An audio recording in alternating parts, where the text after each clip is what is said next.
I call the Kitty Hawk Town Council to order this Friday, January 12, 2018, in Kitty Hawk Town Hall. It's now 10 o'clock.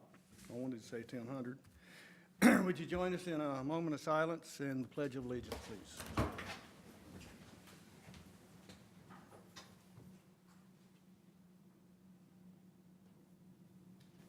I pledge allegiance to the flag of the United States of America and to the republic for which it stands, one nation, under God, indivisible, with liberty and justice for all.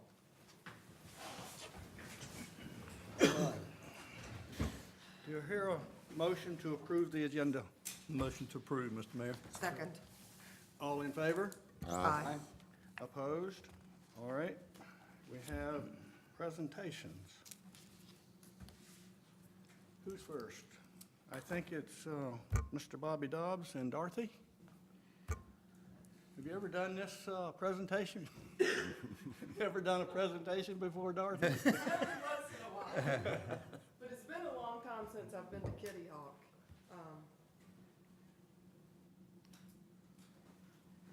Okay, good morning, Mayor Perry and council members. It is a pleasure to be here. I am Dorothy Hester. I serve with Dare County Public Relations.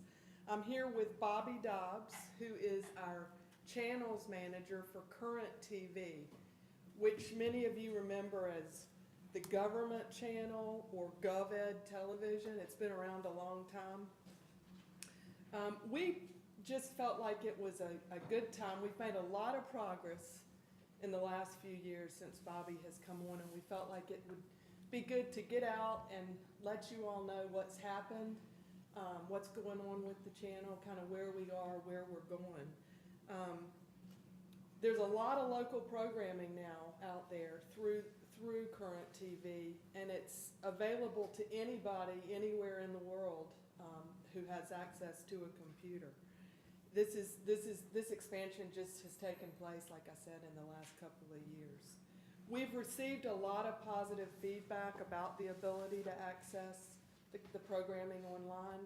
From our out-of-town property owners, we have so many of those, and also people who don't subscribe to Charter or Spectrum. Many people, as you know, don't do that anymore. This past year, we started marketing the channel as Current TV. It has a new name, but the same commitment to give programming to our citizens that's meaningful and creative, and that's really addresses information that they want and need about our towns and about the county. We have a governing committee. Council member Craig Garris serves as your member. He's active. He does a great job. He participates enthusiastically and brings ideas forward on behalf of the town. Melody Clopton serves as your staff liaison. She also does an excellent job. A lot of times she brings forward ideas for what we can focus on in the town. And I know we were just talking with your fire chief, and they've just recently done a video, so I look forward to seeing that. So at this time, I'll introduce Bobby Dobbs, our channels manager. He is the day-to-day, he's the manager. He's working with the governing council and the staff people, and he's done a great job. He's going to give you an overview of the channel and kind of tell you where we are and where we're going. So again, thank you for this opportunity. Thank you, Dorothy. Thank you. Thank you. Good morning. Appreciate the opportunity to be here and tell you a little bit about Current TV and what we're doing and how it can actually benefit your town and the other towns that are participating members of our organization. I'm going to go through a brief PowerPoint, and then I'm going to do a brief overview of our website, new website that we're very proud of. That's real easy to interface with, and then I'm going to show you just a brief video and then answer questions. So, what is Current TV? We are a collaboration, and it's a collaboration of essentially 10 entities that are either government-related or education-related. You can see the member entities logos there at the bottom of the screen. It's basically all of the incorporated towns in Dare County, along with Dare County government, and then the 3 educational entities, which is the Dare County Schools, College of the Albemarle, and UNC Coastal Studies Institute. And those 10 entities work together through this committee to provide programming through 2 channels, current government and current TV education.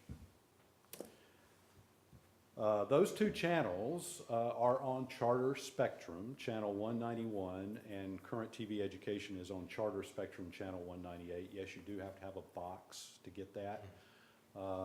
The reason we exist is tied to that charter channel because of the agreements in North Carolina with cable companies that provide this channel to government and education entities.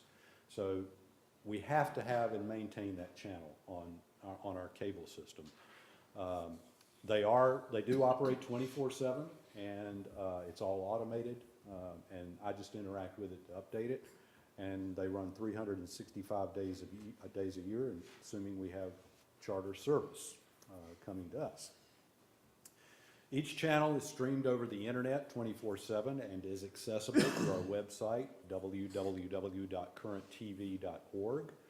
I encourage you to go there sometime and when you've got time, and maybe over the weekend, and check it out. Just peck around there a little bit and see if you find something that interests you. I'll give you an overview of it in just a moment.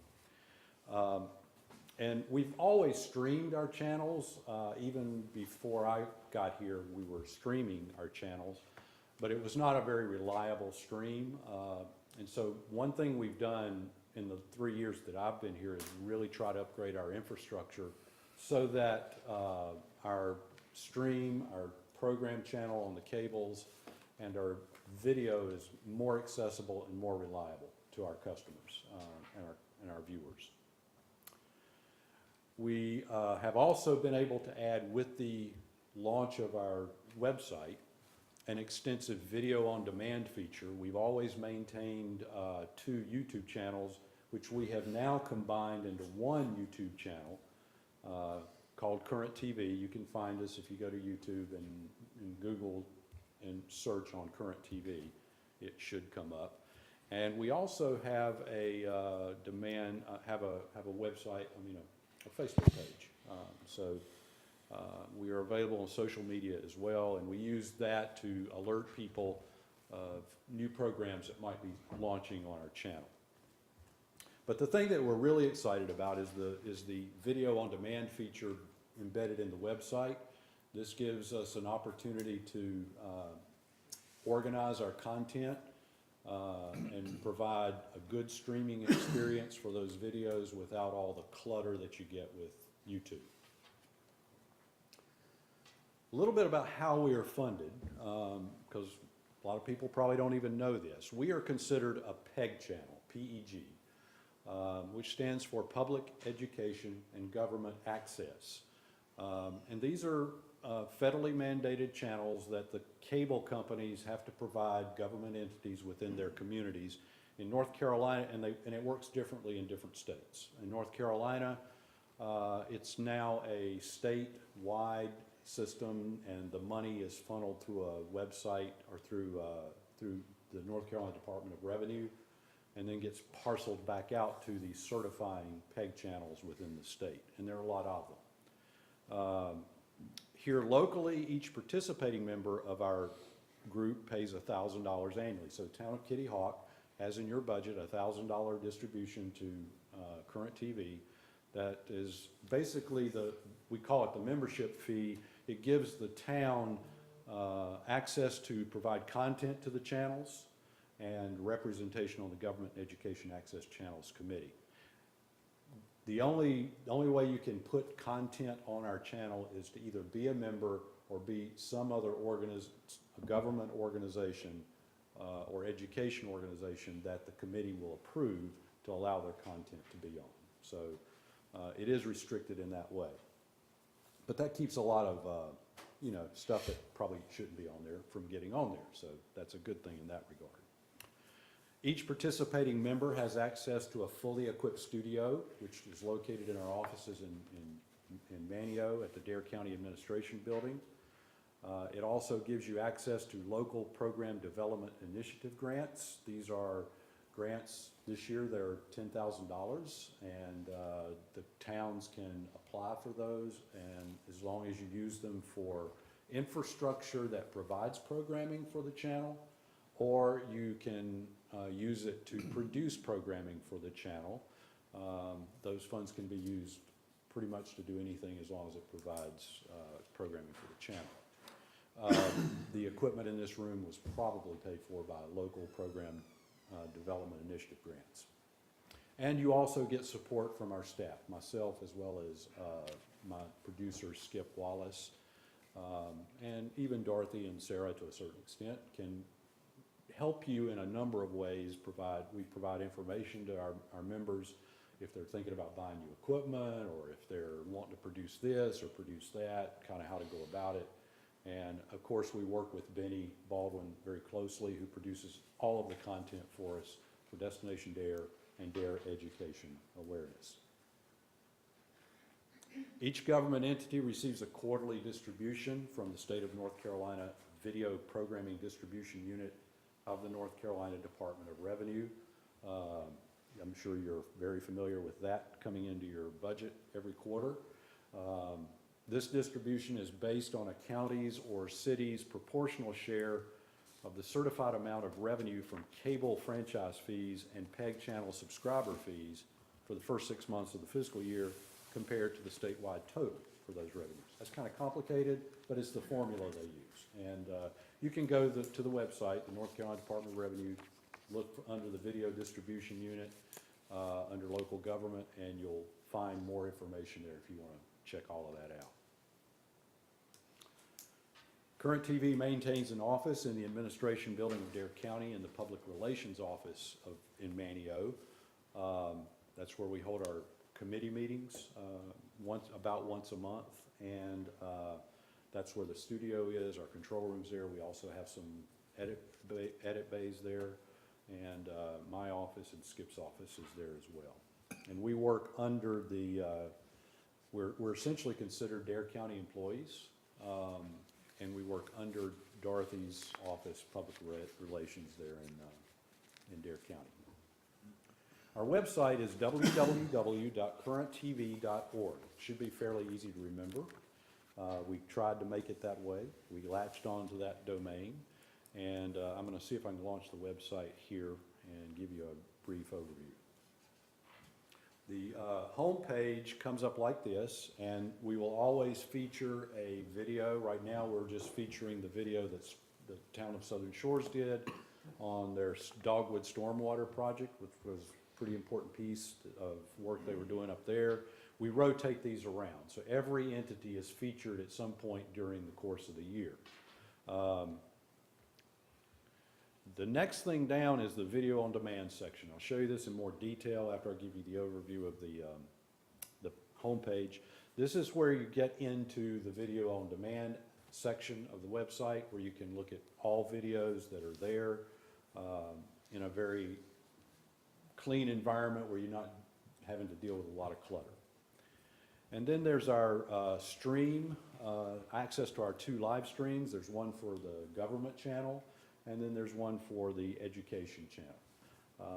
And you can, as long as you have an internet connection, you can watch these on any device, tablet, phone, PC, Apple computer, anything that you might have, it should work on that device. There's also a link to our schedules there. These are the schedules for the government schedule and the education schedule. Show you kind of what the main programs are that we have on. We run a lot of 3 to 5 minute segments during the day, but we focus our schedule more on those. You won't find those on this schedule. These tend to focus on things like the 30-minute programs, the town council meetings, town board meetings, and that kind of thing, or special programs that we might be running. A little blurb about who we are. mention about the collaboration again.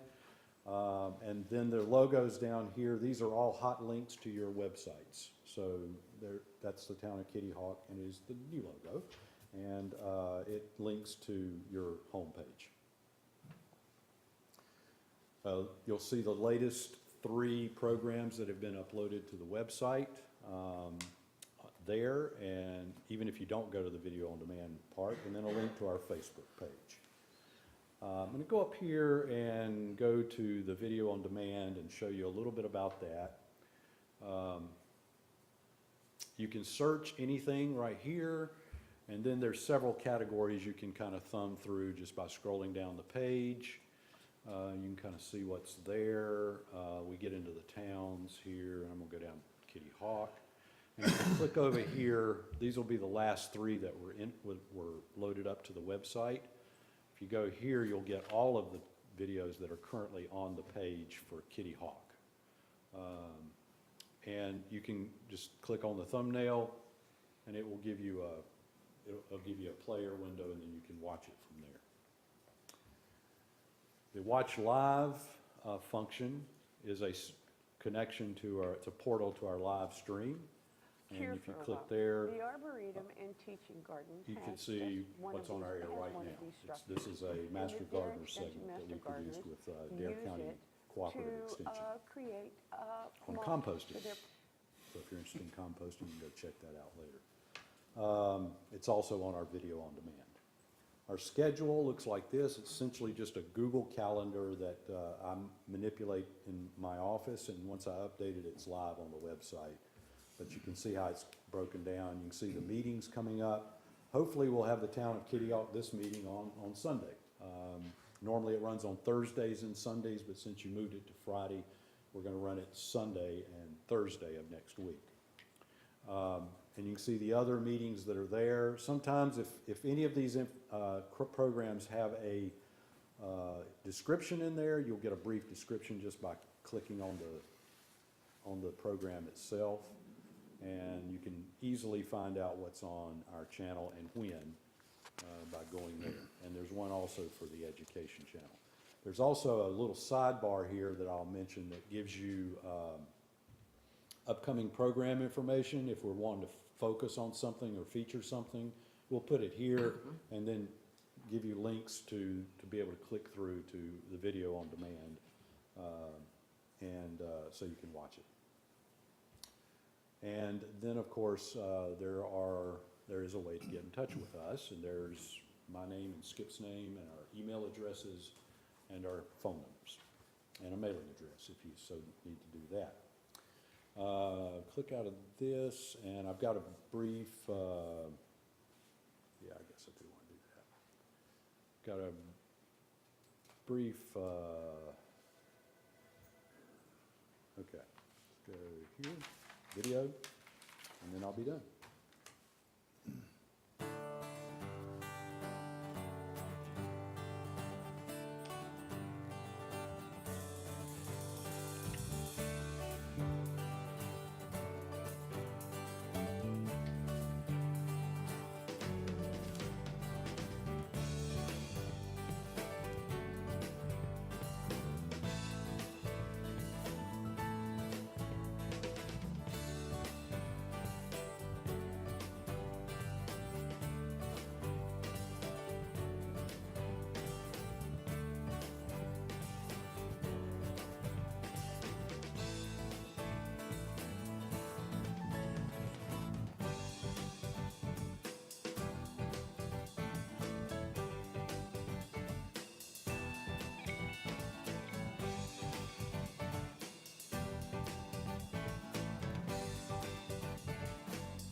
And all of those are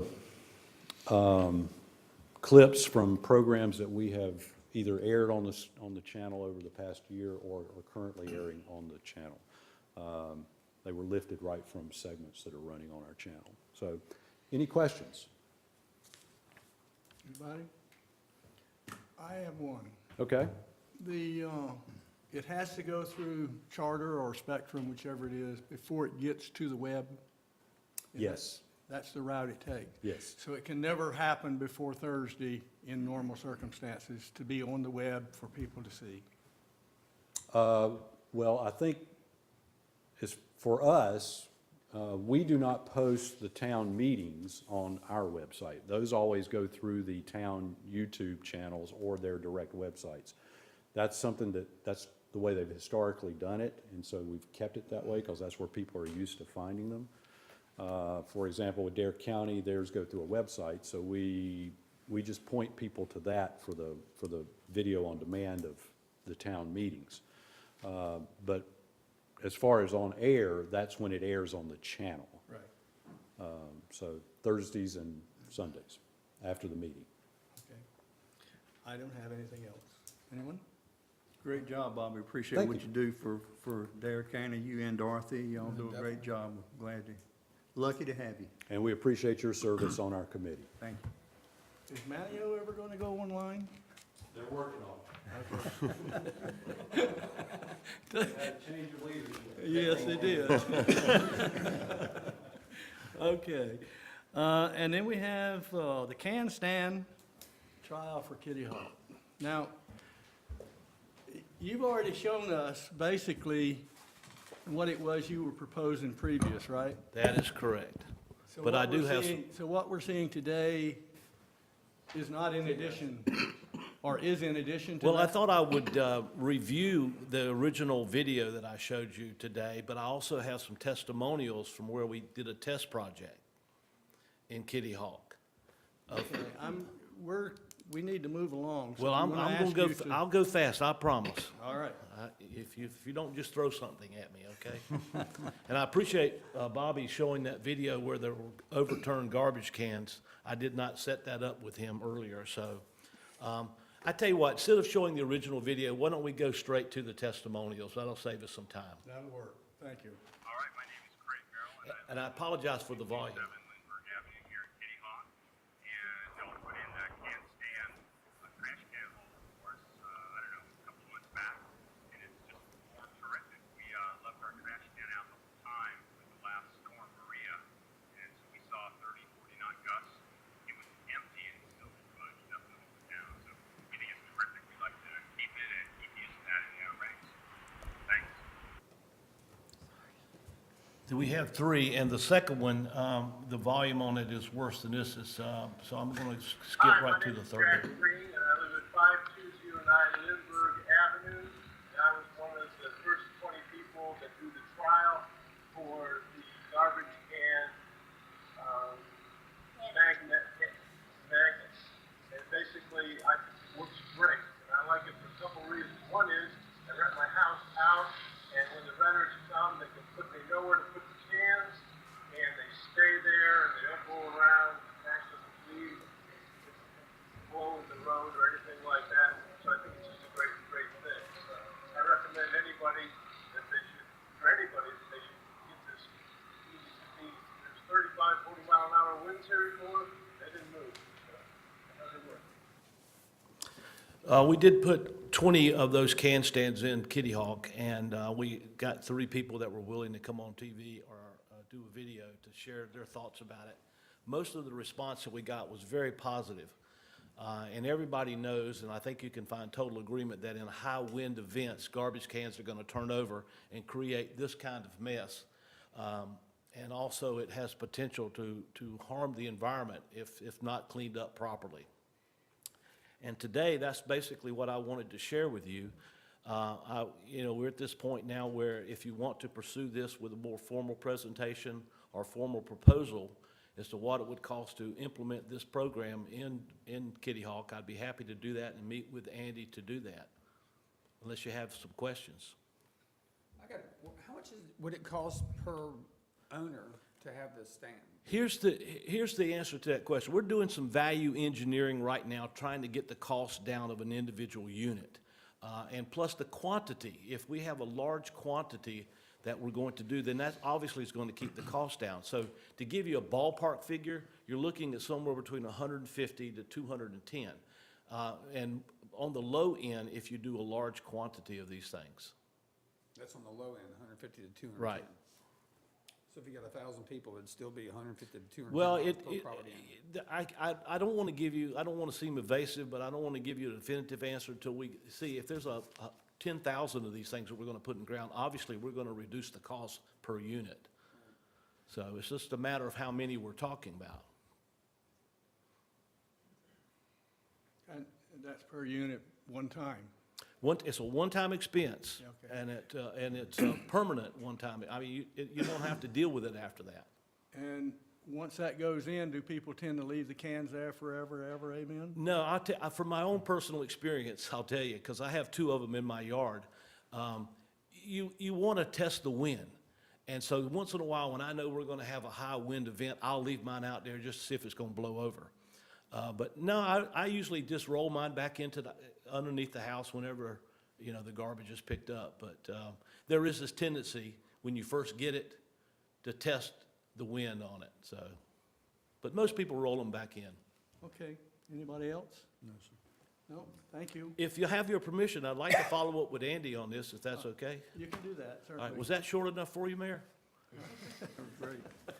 Thank you very much. Very much so, thank you. All right. Public comment. Is there any public comment? Anyone? Let the record show no one came forward. Do I hear a motion to approve the consent agenda? So moved. Do I hear a second? Second. All in favor? Aye. All right, opposed or none? We have nothing removed from the consent, so we have planning. Do you hear a motion to set a public hearing? Motion to go into public hearing. No, Nope. we're Excuse me, scheduling. excuse me. We're Move to scheduling. set a public hearing regarding the proposed zoning map amendments at 5113 and 5117 Putter Lane for the town council meeting, February the 5th, 2018. Do I hear a second? Second. Any discussion? All in favor? Aye. All right. Opposed? None. Okay. Doing my part as far as I can, Philip. New business, Dare County flood maps.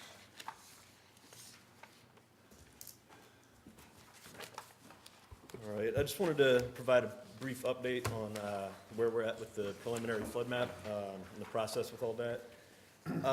So the 90-day appeal period for the preliminary flood insurance rate maps began August 16th and ran through November 14th.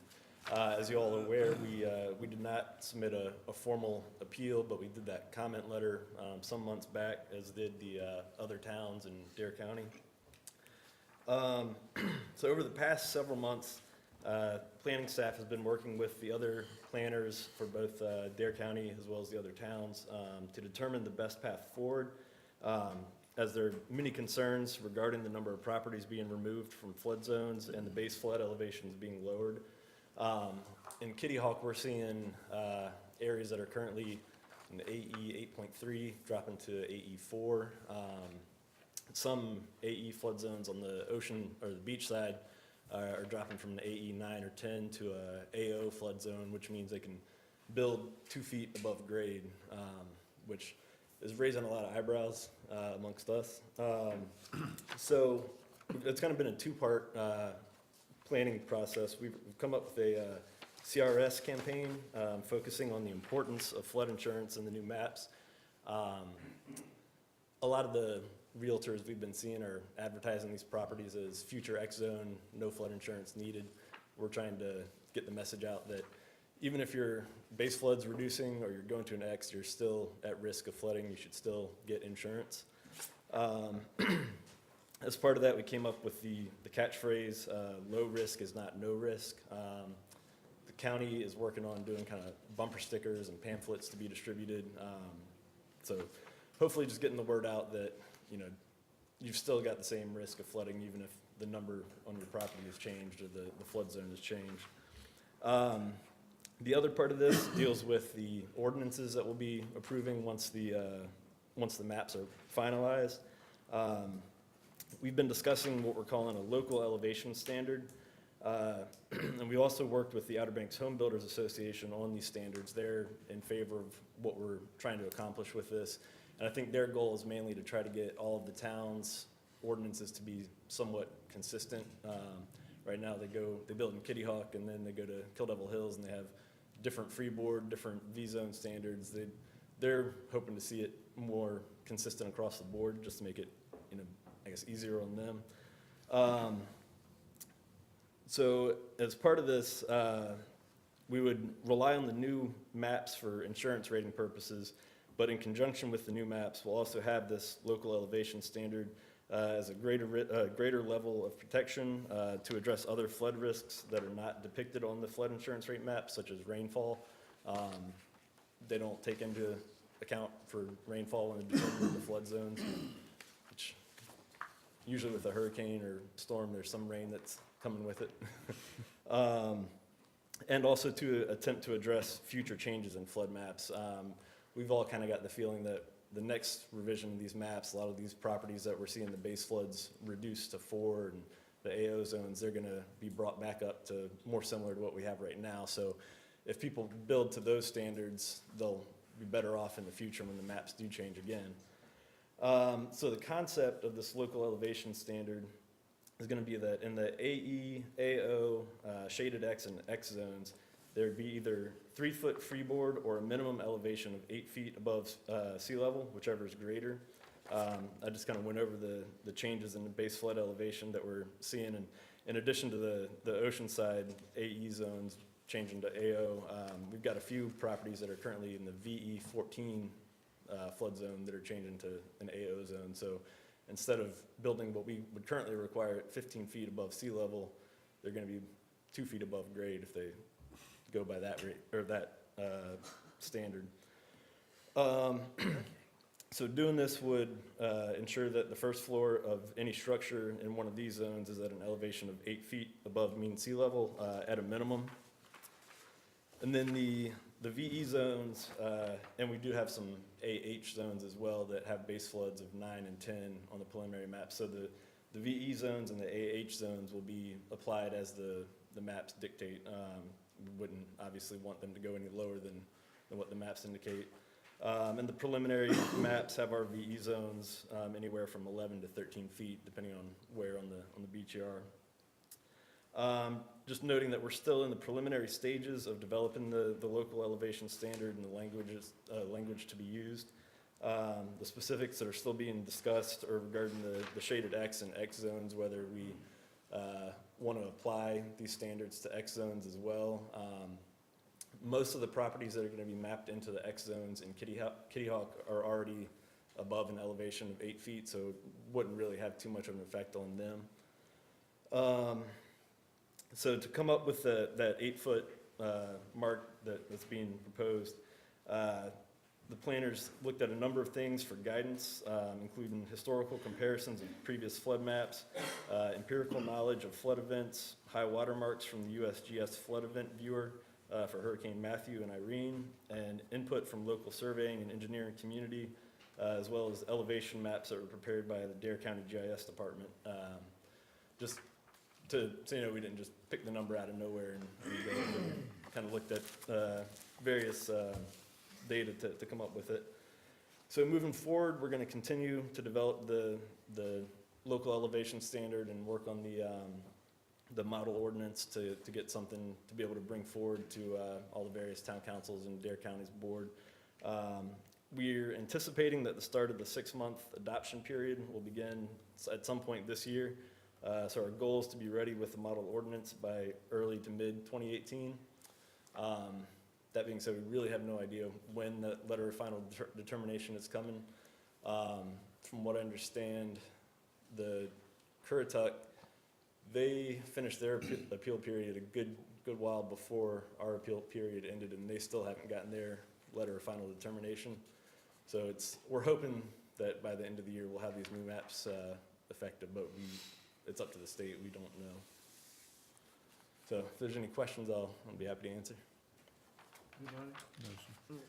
The community rating system is being capped at 15%, right? And I'm not sure when this is gonna take Well, that was- effect. That was but my next question. Yeah, there's a letter that came out recently that essentially says that Kitty Hawk is gonna be capped at a CRS 7, which will be one grade down from where we currently are. And that's based on the way that the CRS looks at the building code that's implemented by towns and counties. And as you all know, the North Carolina building code is a few years behind the international building code. And because of that, we're not using the more recent ones, and we get knocked on CRS for it. And unfortunately, there's nothing that we can do about it. Yeah, but we don't know when that's going to happen. It No, hasn't, it it has hasn't not yet. happened yet. No, Okay. and I can look into that and get back to you. I'm just with when- curious. I mean, a lot of flood insurance policies are getting ready to come due. Right, So they're going to be hiked up on the one end to cover the flood policy issue. And on the other end, we'll probably see a rise because we're being lowered, even though we've done everything in the past. Now, Right. all these things, all these proposals that are being made here, two questions come to my mind, and that is, since we're being capped at a CRS 15%, whatever it is, if we do all these things, we're doing them because we know from common sense what needs to be done, but it won't help us as far as people's insurance rate. Is that It- true? not necessarily, because with the base flood elevation, right now, we've got a 1-foot freeboard requirement. So if you're at a AE 9, your first floor has to be at an elevation of 10. Every foot above base flood you build, your insurance premiums go down. So these properties that are gonna be in an AE 4, and if we required that first floor at an elevation of 8, they've essentially got 4 foot of freeboard, so their insurance premium is gonna be much lower than if they were to build at, an elevation of 5 feet above sea Okay. level. And that has nothing to do with the CRS. No, That's but, actually built into the policy. That's good to know. right, and All right. implementing these higher standards, it won't be able to bump us back up to a CRS 6, but it should, help us get extra points to maintain that 7 level. Right. And legally, can a council, come in and say, we want to add 4 or 5 foot of freeboard to our ordinance, and that's perfectly legal to do that? Absolutely. Okay. And the benefit of the community in terms of what we've got out there. Of course, we're limited in certain regulations. We can't require flood insurance ourselves, but we can institute things within our zoning code that does benefit and protect the citizens, absolutely. And that would be one of those items. Good. Didn't we, so we have a 9-foot, like for instance, in the AE zone, we have 9 foot now. And we created, I think through council, 1-foot freeboard, which puts it at 10. We didn't have to do the 1-foot freeboard, but what happened was we actually had a surveyor come out and tell us that if we didn't do the 1 foot, the cost for people's insurance would rise significantly. So we added the 1 foot. It was already there, an option to put in or leave out. And we chose to put it in because it benefited policyholders a tremendous amount, and it would have been detrimental otherwise. So that's why we got it in there. So, and just because I got into a conversation with a neighbor, the AE now, which is 9 foot with a 1-foot freeboard, which puts you at 10, is going to 8? It depends on where in the town you are. Back in the village, everywhere right now is AE 8.3 with the 1-foot freeboard puts you at 9.3. The majority of the village, like the Kitty Hawk Landing, Poor Ridge Road, all that is going to AE 4. So if we were to maintain the 1-foot freeboard, they'd be able to build at an elevation of 5 feet above sea level, which, using the landing for an example, it was before my time here, but there was a storm, I can't remember if it was Irene or where houses that were built to that 9.3, there was, from what I've been told, there was water, less than a foot from going into that first floor. So that showed us that was pretty right on the money there. And they're telling people it'll be, it's not gonna flood beyond 4 feet. Yeah, When we've that's seen just it, wrong, yeah, and we we've seen the know- water Yeah, 5 We feet know higher. that's just not right.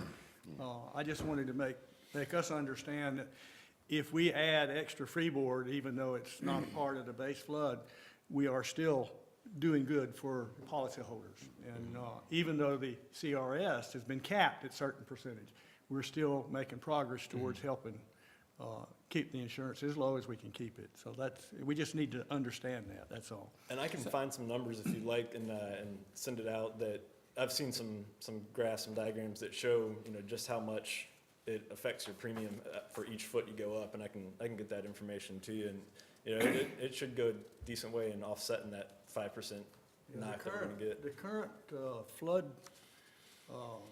mandate from federal might have us at 8.3, but the surveyor said that it has to be rounded up to a 9, and that's how we get to the 10.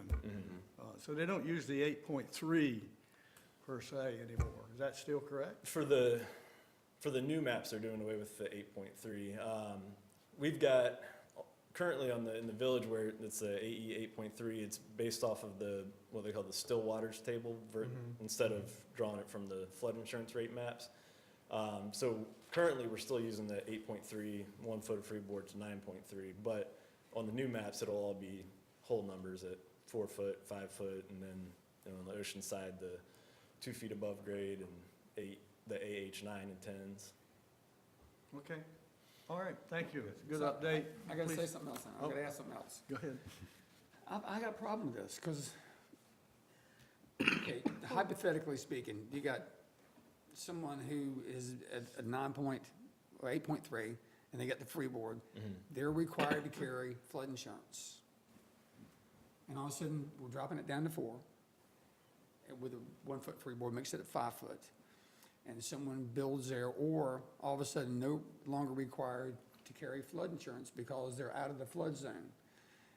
They cancel their insurance, because, let's be frank about it, you're paying $2,000 to $4,000, $5,000 a year. A lot of people are gonna cancel it. And then we've had Isabel flooded, we had almost the same water levels Irene did. Irene came and kicked everybody's butt in the town of Kitty Hawk. We have all these property owners that cancel their policies, and all of a sudden they're flooded. Who's gonna pick up the tab? Who's gonna help them out? They're gonna go back to the federal government Of course they are. for a freebie. So I think I don't know what we as a council need to do, but I'm just throwing it out there to you. We're gonna have major problems, because it's gonna come again. And when it does, it's gonna be bad. And that's part of, You see what I'm saying? yeah, and that's part of what we're trying to do for the education outreach side of it. The properties that even their base floods being reduced to 4 and 5, they're still gonna be required to carry flood insurance by the NFIP. The properties being moved from a flood zone into an X zone, the NFIP will no longer require flood insurance. The mortgage lenders might, that's up to them. But one thing that a lot of people don't know that we're trying to get out is if you're in one of those X zones, you can get what they call a preferred policy risk, or preferred risk policy, that your premiums are, it's less than $1,000 a year from what I've read. So, it'll be reducing the cost on the homeowner a lot. And the other part we're trying to get across is, from what we've been told from the state, these properties that are moving into an X zone, if they drop their policy completely, and in the future they get mapped back into a flood zone, they can't get a grandfathered rate anymore. They're gonna have to pay a lot higher than if they had held on to it getting moved out. So that's all part of what we're trying to accomplish with our outreach program that we're gonna start implementing.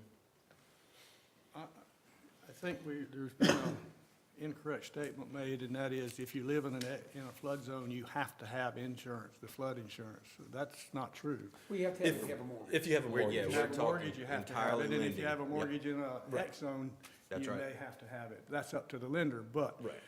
the lender rules that. That's right. I don't have to have it, and then I'm in a flood zone, so, because the house is paid for. Mm-hmm. It's my election to do or not do. And I wanted to make sure we heard on TV a Right. correct statement, because that was an incorrect. I was gonna say the same. We're really only talking about anything where there's an an encumbrance, so that there's a lending scenario on the real property itself. That's exactly right. But And you're from- giving a false sense of security to somebody, saying that you no longer need flood insurance. Well, I don't need it because the government says I don't need it, so I'm gonna drop it, and then all of a sudden you get a Iran in your trash. And realtors may be pushing that, but from the lender's perspective, their recourse really is foreclosure of these properties. So they have a very grave interest in keeping these things insured. So I think we will see the lenders come into play when it comes to this flood insurance issue and still require it, even though, for example, the FEMA guidelines aren't met or something of that nature. I think the lenders will go a long way in helping with that, or let's hope they do, because you're right. We could be sitting there with dilapidated structures and nothing done about them because nobody has the money to fund it, so. I've never known a bank that didn't want some kind of That's collateral. That's right. That's right. And what good's collateral if it can just get washed away? That's So, right. That's Yeah. right. That's right. All right, thank you. Very good. Thank you, Rob. Town manager, you're up. Good morning, Mr. Mayor. Just a couple updates, a couple events we have coming up. Just as a reminder, the town of Kitty Hawk and the NC Coastal Federation have partnered to do a shoreline cleanup this Saturday from 9 to 12. Everybody will meet at Sandy Run Park. We'll probably have 30 to 40 people. We'll provide the town, and the Federation will provide the gloves, and we'll just find some areas. We've got a couple areas identified that we'll just kind of pick up litter and debris. So that's a good event that's coming up, once again, this Saturday from 9 to 12. We've also began our vegetative debris removal in our canals and ditches.